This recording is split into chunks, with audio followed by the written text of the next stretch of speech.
नमस्कार, मैं नेहा सिंह और आप देख रहे हैं नेशन 24 न्यूज। और अब बात करते हैं उत्तराखंड की। उत्तराखंड में हाशिए पर पहुंच चुकी बसपा अब 2022 चुनाव को लेकर एक्शन मोड में नजर आ रही है। उत्तराखंड के भगवानपुर में बसपा द्वारा कार्यकर्ता सम्मेलन का आयोजन किया गया, जिसमें बसपा प्रदेश प्रभारी सहित तमाम पदाधिकारी सम्मेलन में मौजूद रहे। इस दौरान भगवानपुर से बीजेपी छोड़ बसपा में शामिल हुए सुबोध राकेश के समर्थन में भारी संख्या में भीड़ सम्मेलन में पहुंची। साथ ही सम्मेलन में पहुंचे कई लोगों ने बसपा की सदस्यता भी ग्रहण की है। वहीं सम्मेलन में पहुंचे प्रदेश प्रभारी ने कहा कि उत्तराखंड में बसपा ने 4 विधायक दिए हैं। सभी 70 सीटों पर बसपा चुनाव लड़ रही है और अभी 15 सीटों पर बसपा अपना प्रत्याशी घोषित कर चुकी है।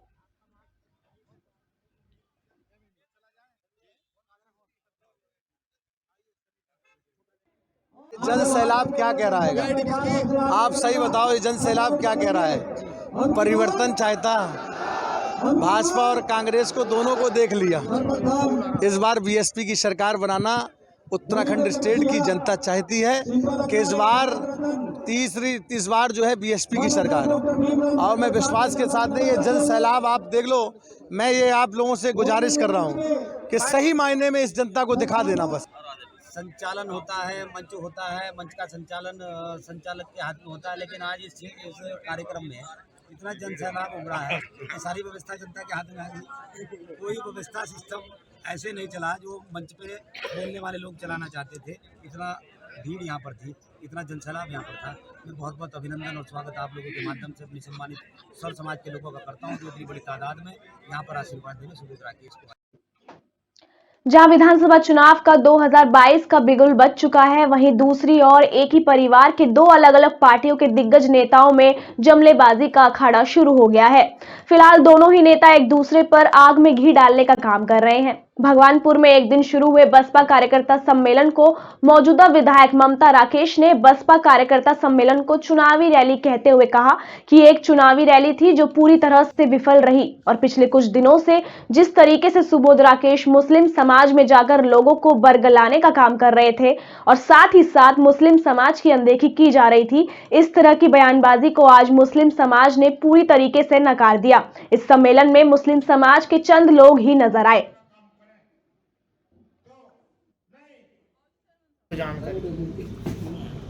ये बसपा कार्यकर्ता सम्मेलन नहीं था, ये बसपा की रैली थी, चुनावी रैली थी, और जो इतना सफल नहीं था जितनी की उम्मीद लगाई जा रही थी। जैसा कि बसपा के नए नए नेता अभी अपने घर में बता रहे हैं कि घर में गए हैं। उन्होंने कहा था कि यहाँ 10 से 15 हज़ार की भीड़ होगी। उस लिहाज से कुछ भी नहीं था, मुश्किल से 1.5-2 हज़ार आदमी यहाँ पर वो पूरी मशक्क़त के बाद जुटा पाए। 22 में कांग्रेस चुनाव जीती। अब जैसी उनकी सोच है, अपने मन के अनुरूप चलते हैं, वो द्वेष भावना से काम करते हैं, उसी भावना से वो बात करते हैं, ईर्ष्या भावना से। विश्व की सबसे खूबसूरत जगह औली, जिसे मिनी स्विट्जरलैंड के नाम से भी जाना जाता है, जो पर्यटक स्थल 12 महीने देसी और विदेशी पर्यटकों के लिए खुला हुआ रहता है। जी हां, हम बात कर रहे हैं एक ऐसे पर्यटक स्थल की जहां एशिया की सबसे लंबी और सबसे बड़ी रोपवे चलती है, जिस पर्यटक स्थल में चेयर कार की सुविधा भी देखने को मिलती है। आपको बता दें कि यहां पर पहुंचने वाले देसी पर्यटक इस जगह को किसी जन्नत से कम नहीं मानते हैं। बड़ी बात तो यह है कि नए साल का जश्न मनाने के लिए इस वक्त औली में हजारों की संख्या में देसी पर्यटक पहुंचे हुए हैं और नए साल को जश्न बड़े धूमधाम से मना रहे हैं। हालांकि औली में इस वक्त थोड़ी बहुत बर्फ जरूर देखने को मिल सकती है। कहीं ना कहीं पर्यटकों की बात करें तो पर्यटकों की आखिर मन की मुराद इस वर्ष पूरी हो चुकी है। यहां पर पहुंचने वाले पर्यटक इस वक्त काफी खुशी महसूस कर रहे हैं, क्योंकि उन्हें यहां पर ताजी बर्फबारी देखने को मिल रही है।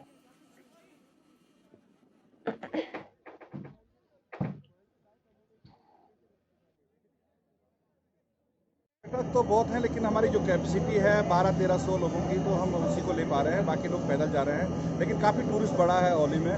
और थोड़ा अगर रोड ठीक रहती तो और कनेक्टिविटी अच्छा होता तो फिर और आते, लेकिन जो कैपेसिटी हमारी है उससे ओवर लोग आ रहे हैं और लगातार बढ़ रहा है। और 31 शायद इसी तरह का रहेगा, लगातार आ रहे हैं और जा रहे हैं। तो हमें काफ़ी पता था औली में बहुत अच्छी बर्फ़ पड़ती है, आप स्कीइंग कर सकते हैं, बहुत सारी अपॉर्चुनिटीज़ हैं, आप ट्रैकिंग कर सकते हैं, जितना चाहे आप इंजॉय कर सकते हैं, आप बर्फ़ के मज़े ले सकते हैं। तो हम लोग तो चौपटा से भी आए, अभी तो नाथ होते हुए आए, ट्रैकिंग करी हमने पूरी यहाँ। अब यहाँ औली पहुँचे हैं तो यहाँ भी बहुत अच्छा लग रहा है, बहुत अच्छा एक्सपीरियंस लग रहा है हमें यहाँ पर। हल्द्वानी में प्रधानमंत्री नरेंद्र मोदी के दौरे को लेकर जहां जनता में अपार उत्साह दिखाई दिया, तो वहीं प्रधानमंत्री के हल्द्वानी आगमन को लेकर भाजपा के द्वारा भव्य तैयारियां की गई। वहीं हल्द्वानी पहुंचने पर प्रधानमंत्री नरेंद्र मोदी का जनसभा स्थल पर भव्य स्वागत किया गया। तो वहीं प्रधानमंत्री के दौरे पर राज्य को मिली सौगात को लेकर भाजपा के पूर्व मुख्यमंत्री तीरथ सिंह रावत का कहना है कि राज्य के विकास के लिए केंद्र की मोदी सरकार ने जिस प्रकार से आस्था दिखाई, उसे आज उत्तराखंड लाभान्वित हो रही है।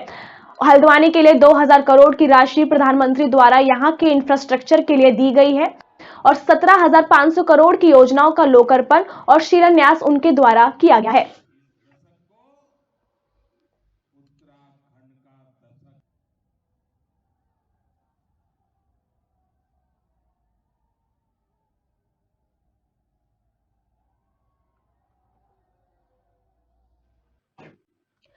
हरिद्वार 2022 विधानसभा चुनाव को लेकर सभी राजनीतिक पार्टियां एक्शन मोड में नजर आ रही हैं। इसी कड़ी में बसपा ने कार्यकर्ता सम्मेलन का आयोजन किया, जिसमें बसपा के प्रदेश प्रभारी शमशुद्दीन राइन सहित तमाम पदाधिकारी मौजूद रहे। सम्मेलन में पहुंचे बसपा प्रदेश प्रभारी ने कहा कि उत्तराखंड में उनकी पार्टी सभी 70 सीटों पर चुनाव लड़ रही है और अभी 15 सीटों पर बसपा अपना प्रत्याशी घोषित भी कर चुकी है। जल्द ही बसपा बाकी सीटों पर भी अपनी प्रत्याशी घोषित कर देगी। बसपा प्रदेश प्रभारी शमशुद्दीन राय ने कहा कि प्रदेश में बसपा पूर्ण बहुमत की सरकार बनने जा रही है। इस बार 2022 के चुनाव में बसपा को जनता अपना आशीर्वाद देगी और जनता रविंद्र पनियाल को खानपुर से विधायक बनाकर विधानसभा में भेजने का काम करेगी।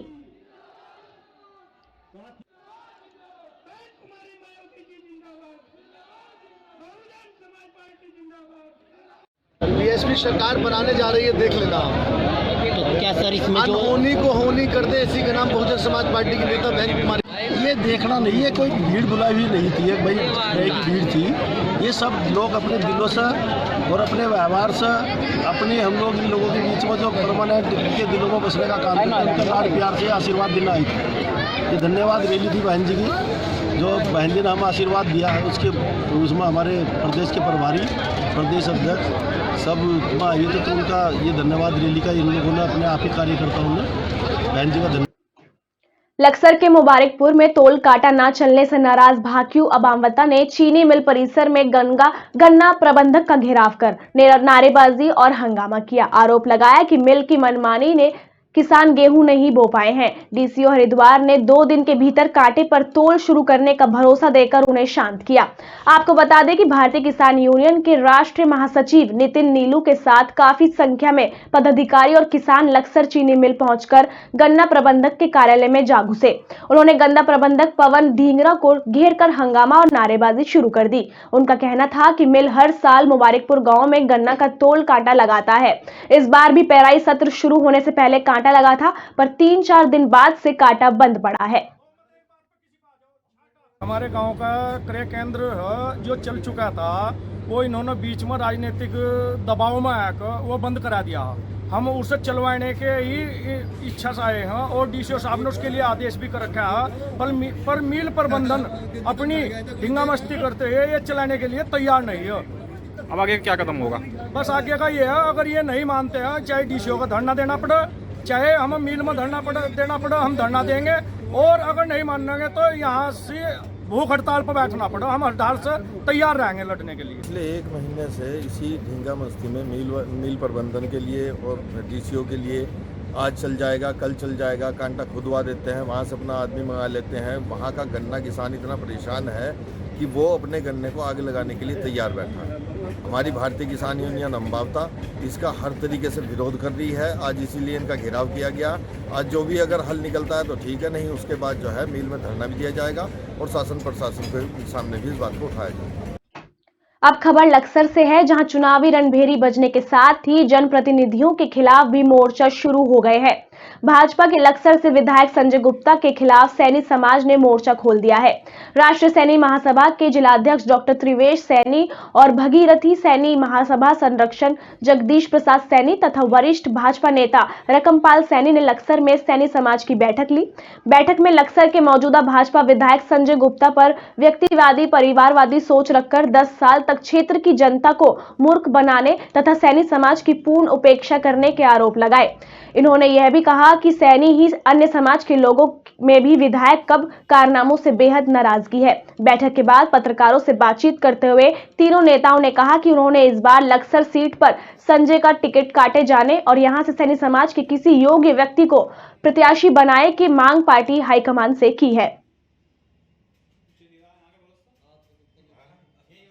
भारतीय जनता पार्टी का चूँकि मैं पुराना कार्यकर्ता हूँ और गवर्नमेंट की नौकरी के पहले भी मैं भारतीय जनता पार्टी में बहुत सक्रिय रहा। संघ का स्वयंसेवक हूँ, 3rd ईयर OTC हूँ। तो संघ की और भारतीय जनता पार्टी की जो विचारधारा है उसका तो मैं पूरा मानने वाला हूँ। और तैयारी इसलिए है कि हमने और इन्होंने हमारे ऑल इंडिया सैनिक सभा के जिला अध्यक्ष जी हैं इंजीनियर कर्ण सिंह जी, 1 साल से हम यहाँ लगभग लगे हुए हैं इसी बात पे कि भाई भारतीय जनता पार्टी का टिकट अब की बार हम लोगों को मिलना चाहिए और हम पूरी मजबूती से दावेदारी पेश कर रहे हैं और उसे इलेक्शन भी जीतेंगे पूरी मजबूती से। जैसा आप लोगों को विदित ही है कि पिछले 1 साल से माननीय ब्रह्मपाल सैनी जी और हम लोग एक पूरी टीम के साथ पूरे ज़िले में गए हैं और सैनी समाज के लिए जो हम जगह जगह से हमने टिकट की मांग की है। लक्सर से हमारी मांग है कि कलियर की जो D ग्रेड की सीट है, चूँकि सैनी समाज भारतीय जनता पार्टी को सबसे ज़्यादा वोट देता है, इसलिए हमें लक्सर सीट से भारतीय जनता पार्टी हमें इस बार टिकट दे, जिताऊ सीट से टिकट दे।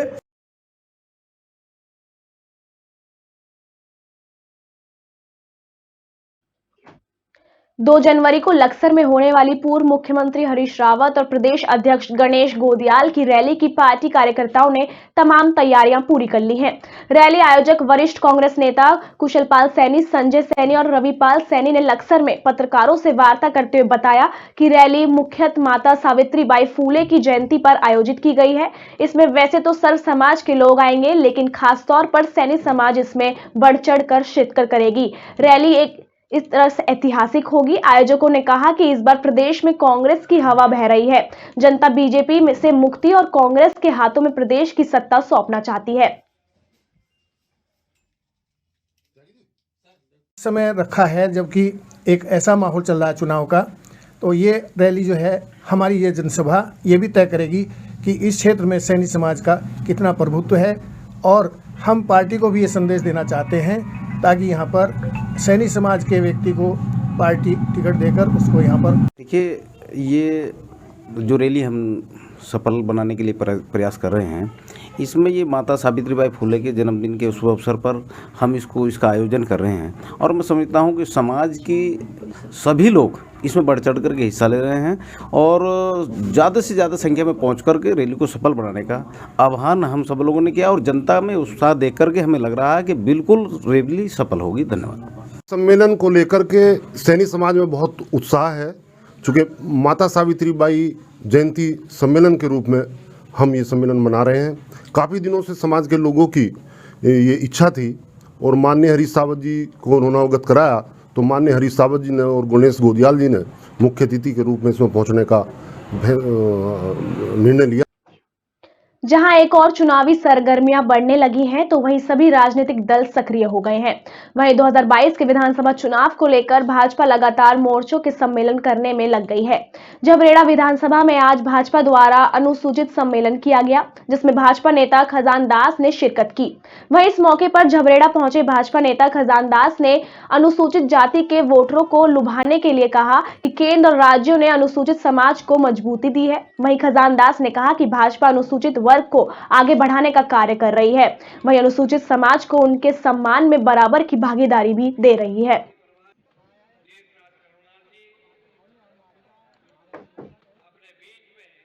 समाज समारोह सम्मेलन है और उसी के निमित्त जो है ये कार्यक्रम रखा गया है, जो भारतीय जनता पार्टी और नरेंद्र मोदी जी की सरकार ने अनुसूचित समाज के लिए जो इतने सराहनीय कार्य किए हैं, उन्हीं के निमित्त ये सम्मान कार्यक्रम रखा गया है। आपके जो देखिए, जो हमारे मौजूदा विधायक हैं वो जो बयानबाजी कर रहे हैं, मेरा उससे कोई मतलब नहीं। मेरी लाइन अपनी सीधी चलती है, मैं किसी के वाद विवाद में नहीं पड़ना चाहता। उनका ज्ञान उनके पास ही रहने दीजिए। जनता पार्टी का अनुसूचित जाति का सम्मान समारोह यहाँ पे किया गया है तमाम अनुसूचित जाति के पदाधिकारी, अनुसूचित जाति के कार्यकर्ता यहाँ पर आए हैं। इस तरह के कार्यक्रम भारतीय जनता पार्टी कराते रहती है। चाहे हमारे जो 7 मोर्चे हैं, 7 मोर्चों के अलग अलग कार्यक्रम होते रहते हैं। उसी के निमित्त आज अनुसूचित जाति का एक सम्मान समारोह यहाँ पे किया गया है और इससे लगता है जो उत्साह है लोगों के अंदर, एक जो वातावरण बना है वो 2022 में भारतीय जनता पार्टी फतेह। सिंगरौली जिले के मोरवा मेडोली वार्ड क्रमांक 10 में विस्थापित नेता सत्येंद्र शाह एवं भारतीय विस्थापित संघ सिंगरौली के संगठन मंत्री आरपी सिंह, सचिव राजेश्वर प्रसाद, वैश्य अध्यक्ष लक्ष्मण पांडे, महामंत्री केवल नाथ सिंह, अध्यक्ष पीपी यादव की अगुवाई में एनसीएल जयंत एवं दुधीचाऊ परियोजना के विस्थापन की समस्या को लेकर धरना प्रदर्शन किया जा रहा है। विस्थापित नेताओं ने एनसीएल प्रबंधन पर आरोप लगाते हुए कहा कि परियोजना द्वारा मुआवजा में कटौती की जा रही है। प्लॉट, नौकरी एवं परिवार पंजीयन सही तरीके से नहीं किया जा रहा है। विस्थापित नेताओं का कहना है कि अगर शीघ्र उनकी सुनवाई नहीं होती है तो 2 जनवरी को उग्र आंदोलन करते हुए कोयला डिस्पैच सहित जयंत सीएचपी बंद किया जाएगा। पिछले 21 दिसंबर से हम लोगों का अपने हक की लड़ाई जारी है। 23 मील पे हम लोग आंदोलन कर रहे हैं। इसमें विस्थापितों की मूल समस्या को लेकर हम लोग एक ज्ञापन माननीय विधायक जी के लेटर पैड में और भारतीय विस्थापित संघ के लेटर पैड में कई बार एनसीएल प्रबंधन को दिया गया है, लेकिन एनसीएल प्रबंधन सुनने को तैयार नहीं है। विस्थापितों के साथ हमेशा छलावा हो रहा है। इसी को लेकर हम लोग आर और पार की लड़ाई लड़ने के लिए 21 तारीख से आंदोलन कर रहे हैं और इसके कड़ी में जोड़ते हुए हम लोग 2 तारीख को विशाल धरना प्रदर्शन आंदोलन के साथ खदान में कूच करेंगे और जब तक हम लोग के साथ हक और न्याय नहीं मिल जाता तब तक हम लोग अनिश्चितकालीन धरना सीएचपी जयंत को रोक के और पूरे जयंत खदान का डिस्पैच रोक के प्रदर्शित। जो पहले से मांगे हैं कि यहाँ के विस्थापितों को सही तरीके से विस्थापन किया जाए। बहुत लोगों का मुआवजे में कटौती की गई है और परिवार सूची में बहुत सारे विस्थापितों को छोड़ा गया है, उसे जोड़ा जाए। गड़ाकोटा पुलिस द्वारा छेड़छाड़ के फरार आरोपी को कटनी से गिरफ्तार किया गया है। जानकारी के मुताबिक अक्टूबर महीने में पीड़िता द्वारा गड़ाकोटा थाने में रिपोर्ट दर्ज कराई गई थी, जिसमें अविनाश गुप्ता पर यह आरोप लगाया गया था कि उसके द्वारा छेड़छाड़ और मारपीट की गई है। जिसके बाद आरोपी अविनाश गुप्ता पिता सुरेंद्र गुप्ता के ऊपर कई धाराओं में मामला दर्ज किया गया था और कई दिनों से फरार चल रहा था, जिसे कटनी से गिरफ्तार कर पेश किया गया, जिसके बाद उसे जेल भेज दिया गया। इस मामले में गड़ाकोटा थाना प्रभारी ने बताया कि पीड़िता की शिकायत पर कई दिनों से फरार चल रहे आरोपी अविनाश गुप्ता को गिरफ्तार कर लिया गया है।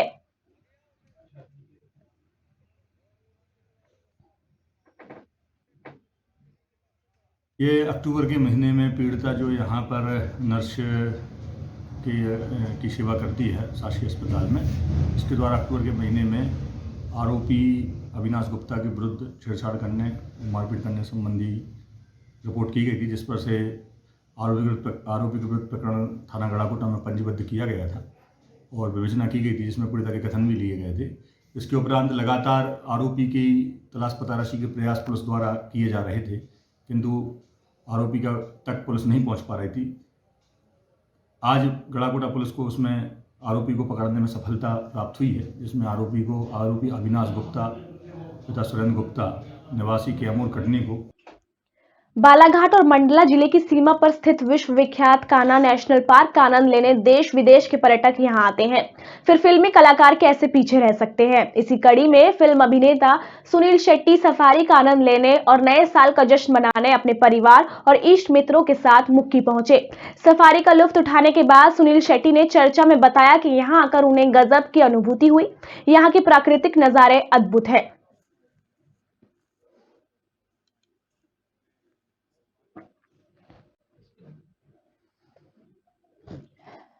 खकनार ब्लॉक के अंतर्गत ग्राम पंचायत दात पहाड़ी वनग्राम क्षेत्र में सरकार प्रशासन की ओर से गरीब आदिवासी को गुजरात, महाराष्ट्र, पुणे, पीतमपुर ऐसी जगह पर काम करने नहीं जाना पड़े, इसलिए ग्रामीण क्षेत्रों में ही रोजगार दिया जाता है। लेकिन ग्रामीण प्लान करने पर मजबूर है। खकनार ब्लॉक के हर पंचायतों में महात्मा गांधी रोजगार गारंटी अंतर्गत ग्रामीण को रोजगार देने की स्कीम हर वर्ष चलाई जाती है, लेकिन सरपंच सचिव की लापरवाही से मजदूरों को पेमेंट नहीं मिल पा रहा है। ग्रामीणों को मेहनत करने के बावजूद भी पेमेंट नहीं मिल पा रहा है। मजदूरी का पेमेंट अब अब ग्रामीण को फूटा सरपंच सचिव पर आक्रोश। ग्रामीणों ने बताया कि सरपंच सचिव के परिचित के खातों में जाता है पेमेंट और हम पिछले 8 महीने से काम किए हुए हैं। पूरा गया, जब भी नहीं पैसा मिला तो क्या हम क्या झक मारे ने काम करा था मैं फिर हम क्या इतना गरीब लोग काम निकलता करके जाता है ना, फिर क्या हमको पैसा नहीं मिलेंगे। बच्चे उनके लिए जा रहे हैं कि हम। क्या नाम है आपका? मैं कहाँ रहते हैं? दातपाड़ी की सबसे बड़ी ग्राम पंचायत सिंगोड़ी में आज कांग्रेस और भाजपा दोनों आपस में भिड़ गए और दोनों पार्टियों के लोग एक दूसरे पर आरोप प्रत्यारोप करने लगे। परिस्थितियों को देख छिंदवाड़ा एडिशनल एसपी सहित पुलिस बल ने मोर्चा संभाला। आपको बता दें कि आज कांग्रेस द्वारा प्रदेश के मुख्यमंत्री शिवराज सिंह चौहान के पुतले दहन कार्यक्रम को लेकर एकत्रित हुए थे, जिसमें भाजपाई भी एकत्रित हो गए। पुतला दहन होता देख कांग्रेस और भाजपा के कार्यकर्ता आमने सामने हो गए। जमकर नारेबाजी चलने लगी। दोनों ही पार्टियों के नेता और कार्यकर्ताओं द्वारा एक दूसरे के खिलाफ चिल्लाते हुए नारेबाजी करते हुए देखा गया। कांग्रेस द्वारा बेरोजगारी और महंगाई के मुद्दे को लेकर और पूर्व मुख्यमंत्री कमलनाथ के द्वारा छिंदवाड़ा जिले के विकास कार्य और योजनाओं को लेकर प्रोजेक्ट लाए थे, जिसको लेकर प्रदेश की भाजपा सरकार ने रोक लगाकर उसमें कटौती कर दी। अमरवाड़ा में श्रीमती निर्मला ठाकुर जी की स्मृति में हो रहा है ये टूर्नामेंट, जो कि नव चेतना क्लब द्वारा आयोजित किया जाता है। यहाँ पर हम जबलपुर की टीम के रूप में सम्मिलित हुए थे। हमने यहाँ पर 4 मैच खेले, 3 मैच जीत के फाइनल में जगह बनाई और फाइनल में आज हमने सिवनी मालवा की टीम को 30 रनों से हराया। 132 रन का स्कोर हमारा था, लेकिन हमारे फील्डरों ने अच्छा प्रदर्शन करते हुए उस टीम को 98 रन पर ऑल आउट कर दिया और इस तरह से हम यहाँ पर फाइनल जीते। अमरवाड़ा में स्वर्गीय श्रीमती निर्मला ठाकुर की स्मृति के तत्वाधान में आयोजित लेदर बॉल क्रिकेट प्रतियोगिता का फाइनल मुकाबला हुआ, जिससे निर्धारित 20-20 ओवर के मुकाबले में जबलपुर ने 132 रन पे 8 विकेट पर सिवनी 104 रन पर सिमट गई। जबलपुर के बल्लेबाजों ने धुआंधार बल्लेबाजी करते हुए छक्के चौके लगाए। आतिशी पारी खेली, जिसमें जबलपुर ने अपनी टीम के लिए 35 गेंदों में 65 रन, अक्षय शिंदे एवं उत्सव वैरागी ने 12 गेंदों में 35 रन धुआंधार पारी खेली और जबलपुर को एक बड़ा 135 रन का स्कोर बनाने में कामयाबी हुई।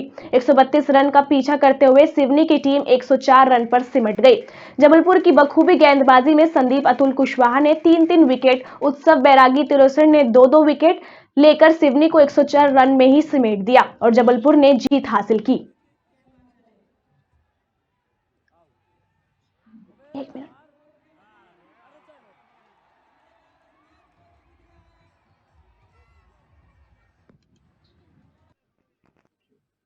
पुलिस अधीक्षक जबलपुर सिद्धार्थ बहुगुणा ने राज्य शासन द्वारा देश के अन्य राज्यों में तथा सीमावर्ती राज्यों में कोविड-19 के ओमिक्रॉन वेरिएंट के पॉजिटिव तथा एक्टिव केसेस की संख्या में बढ़ोतरी तथा तीसरी लहर की आशंका के दृष्टिगत कोविड-19 की रोकथाम हेतु पूरे प्रदेश में रात्रि 11 बजे से सुबह 5 बजे तक घोषित नाइट कर्फ्यू का जबलपुर संस्कारधानी वासियों से कड़ाई से पालन करने हेतु अनुरोध करते हुए अपील की कि नए वर्ष की पूर्व संध्या पर साउंड बॉक्स का उपयोग इस प्रकार करें कि उसका वॉल्यूम नियंत्रित रहे, जिससे आसपास रहने वाले बीमार बुजुर्ग लोगों को किसी भी प्रकार की असुविधा ना हो तथा ऐसे कोई भी कृत्य ना करें जिससे आने वाले नव वर्ष में आपको किसी प्रकार की परेशानी हो।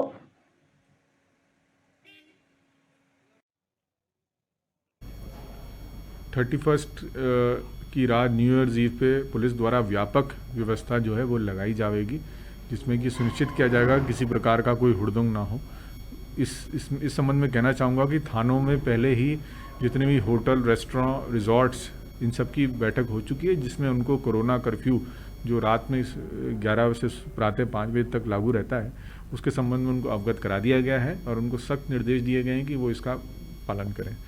आशा है कि ऐसा कोई मूवमेंट जो है नहीं होगा जिससे कि आमजन को परेशानी हो और कोरोना कर्फ्यू का पूरा पालन। जबलपुर में 54वीं राष्ट्रीय सीनियर वर्ग खो खो प्रतियोगिता में पहुंचे मध्य प्रदेश सरकार के राजस्व एवं परिवहन मंत्री गोविंद सिंह राजपूत ने कहा कि खो खो प्रतियोगिता का जबलपुर में संपन्न होना गौरव की बात है। वहीं खो खो एक ऐसा खेल है जो कि हम सभी बचपन से खेलते चले आ रहे हैं। वहीं राजनीति और खेल प्रतियोगिताओं में संबंध में बताते हुए गोविंद सिंह राजपूत ने कहा कि खेल और राजनीति में एक की हार और एक की जीत होती रहती है, पर ऐसे में हार जीत को छोड़कर आपसी सामंजस्य बनाकर कार्य करना चाहिए। वहीं इस मौके पर राजस्व एवं परिवहन मंत्री गोविंद सिंह राजपूत ने आरक्षण के विषय पर कांग्रेस को भी आड़े हाथों लिया। उन्होंने कहा कि कांग्रेस ने जिस प्रकार से ओबीसी आरक्षण के खिलाफ कार्य किया है उसका पाप कांग्रेस को भुगतना पड़ेगा। वहीं मध्य प्रदेश सरकार और भारतीय जनता पार्टी ओबीसी आरक्षण के बिना चुनाव नहीं कराना चाहती। वहीं जब भी मध्य प्रदेश में पंचायत चुनाव होंगे ओबीसी आरक्षण के साथ ही होंगे। राजनीति में ही प्रतिस्पर्धा होती है, गेम्स में भी प्रतिस्पर्धा होती है और प्रतिस्पर्धा के बाद एक व्यक्ति जीतता है, एक व्यक्ति हारता है। ऐसे एक पार्टी जीतती है, एक पार्टी हारती है, लेकिन दोनों में मित्रता कायम रहती है। दोनों को एक दूसरे के दिल से नहीं अलग होना चाहिए। जहाँ तक खो खो की बात है तो खो खो मैं समझता हूँ हर व्यक्ति ने बचपन में ये गेम खेला है, मैंने ही बचपन में खेला है और ये गेम खास करके महिलाओं का बड़ा प्रिय गेम होता है। आज खो खो को यहाँ देखकर मुझे अपना बचपन याद आ गया। राष्ट्रीय स्तर की प्रतियोगिता आयोजित हुई है, इसके लिए मैं यहाँ के आयोजकों को बहुत धन्यवाद देना चाहता हूँ। इस प्रकार के आयोजन होना चाहिए और कोरोना महाबीमारी के बाद लोगों को एक अच्छा आयोजन देखने को मिला।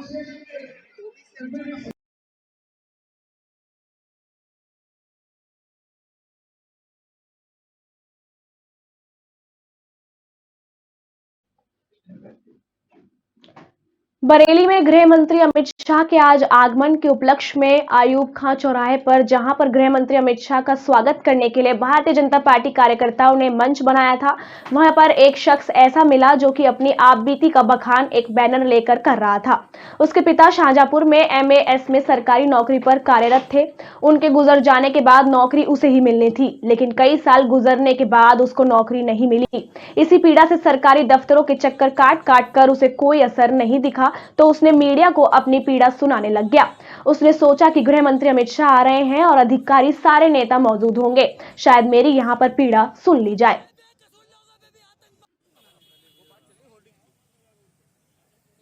शाहजहांपुर में आपने कार्रवाई की? जी हाँ, काफी कार्रवाई करी। रक्षा मंत्रालय सिटी हेडक्वार्टर में भी गए, काफी कार्रवाई हुई। उस पर 7 साल की पीरियड दिया जा रहा था कि 7 साल बाद आपको नौकरी दी जाएगी। 7 साल बाद होने के बाद ना नौकरी दी गई, ना आगे बढ़ने के बाद में पेंशन का पैसा दिया गया जो मुझे नाबालिग तौर पर देना चाहिए। यहाँ दिक्कत तो कर मेरे को है, मगर मैं चाहता हूँ कि आज मेरी सवाल मेरे भविष्य का नहीं है। सवाल ना जाने मेरे भाई कितने ऐसे पड़े जो आज भी दर की ठोकरें खाते हैं मगर वो कुछ नहीं कर पाते और सिर्फ आम जनता परेशानी रहती है। महंगाई दिन पे दिन इतनी बढ़ चुकी है जिसका कोई जवाब नहीं है, मगर सबको सिर्फ अपनी वोटों की चिंता है, अपनी राजनीति की चिंता है और किसी की। गाजियाबाद में तहसील बार एसोसिएशन के वार्षिक चुनाव होने हैं, जिसमें अधिवक्ता अध्यक्ष पद पर रमेश चंद्र यादव, सचिव विकास त्यागी, हर्षित शर्मा, सह सचिव सुलभ त्यागी, अंकित गोयल कोषाध्यक्ष व शंकर सिंह ने उपाध्यक्ष पद के लिए दावेदारी ठोक दी है। आपको बता दें कि तहसील बार एसोसिएशन के 2022 के वार्षिक चुनाव आगामी 31 दिसंबर को होने तय हुआ है। ऐसे में तहसील के अधिकतम अधिवक्ताओं की एकाएक होकर इस पैनल को चुनावी मैदान में उतारा गया है। बार के अधिवक्ताओं से बात करने पर बताया कि इस पैनल में युवा अधिवक्ता हैं और तहसील बार की समस्याओं को निरंतर उठाने और वकीलों की आवाज को बुलंद करने का कार्य करते रहे हैं। सभी एक ईमानदार और साफ छवि रखते हैं। वहीं अधिवक्ता रमेश यादव ने बताया कि तहसील बार एसोसिएशन के अध्यक्ष समेत 5 पदों पर चुनाव होगा। जी, मैं पॉलिटिकल नहीं था, मैं राजनीतिक नहीं था, पर बहुत ज़्यादा भ्रष्टाचार हमारे यहाँ चरम पे है और बहुत ही हमारे अधिवक्ता भाइयों का, अधिवक्ता साथियों का हित मारा जा रहा है, जिसके लिए मुझे राजनीति में आना पड़ा। और मैं पुरजोर विरोध पहले से भी करता आया हूँ, बिना पॉलिटिकल होते हुए भी पुरजोर विरोध करता आया हूँ गलत कार्य का, आगे भी करता रहूँगा। किसी भी तरह का कोई गलत कार्य जिससे कि मेरा अधिवक्ता आहत हो या उसका अधिकार समाप्त हो, मैं उसको बिल्कुल नहीं होने दूंगा और इसके लिए लड़ाई लड़ता रहा हूँ। हमारी टीम में 11 मेंबर्स चुनाव लड़ रहे हैं। सबसे प्राथमिकता हमारी ये रहेगी पूरी टीम की कि सबसे पहले तहसील में जो भ्रष्टाचार हो रहा है उसे रोका जाए।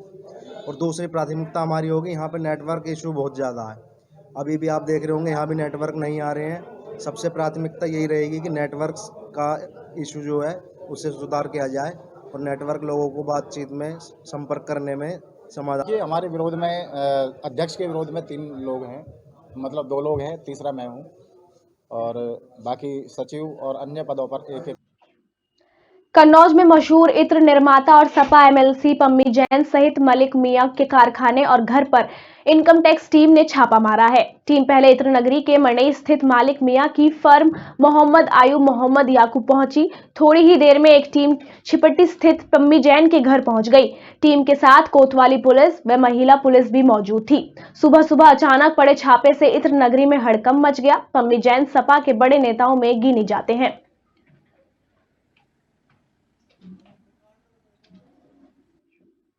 संभल के रजपुरा में भारतीय किसान यूनियन टिकैत का सदस्यता अभियान के तहत किसानों की जीत के स्वागत चल रहे कार्यक्रम के क्रम में आज रजपुरा ब्लॉक में पदाधिकारियों का फूल मालाओं से स्वागत किया गया।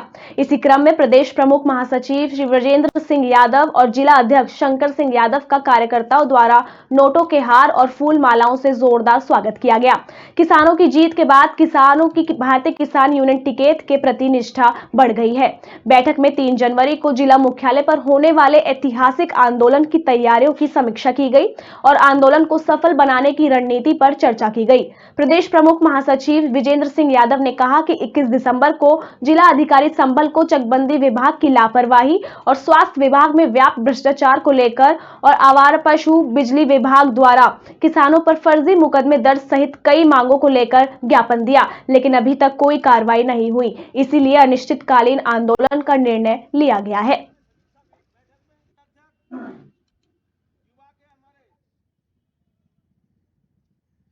ऐसा है कि दिल्ली की सीमाओं पे हमारा आंदोलन 1 साल से अधिक समय चला। हम दिल्ली में कोई विशेष आंदोलन नहीं कर पाए, तो है अधिकारी बिल्कुल किसानों के उत्पीड़न में मनमानी पा गए। जो है वो चकबंदी वालों ने बिल्कुल दुखी कर रखा है, बिजली व्यवस्था ने कर रखा है, स्वास्थ्य विभाग में भारी घपला है।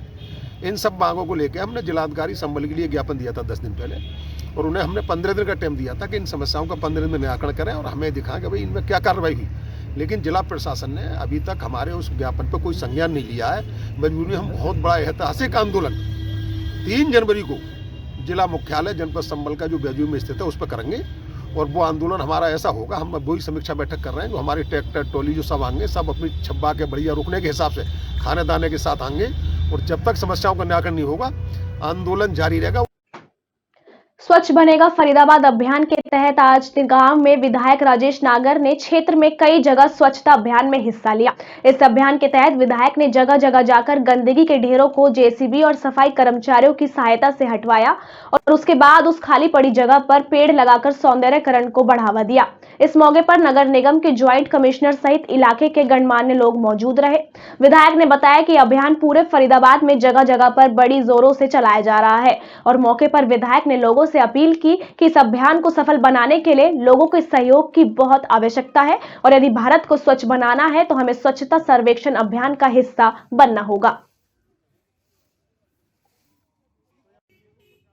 कमिश्नर साहब का मैंडेट था कि 31 दिसंबर याद है ना, उसका मीनिंग ये है कि 31 दिसंबर को हमें गारमेंट्स फ्री करना फरीदाबाद पर गारमेंट्स फ्री हम एक बार कर सकते हैं, परंतु हर रोज अगर पूरा जनता दायमा डालेगी तो उसको उठाना हमारे लिए पॉसिबल नहीं है। जब तक जन भागीदारी नहीं होगी, जब तक जनता में जागरूकता नहीं आएगी, जब तक ये जो हमारा मुहिम है ये कामयाब नहीं हो सकता। इस बुलेटिन में फिलहाल इतना ही। नमस्कार।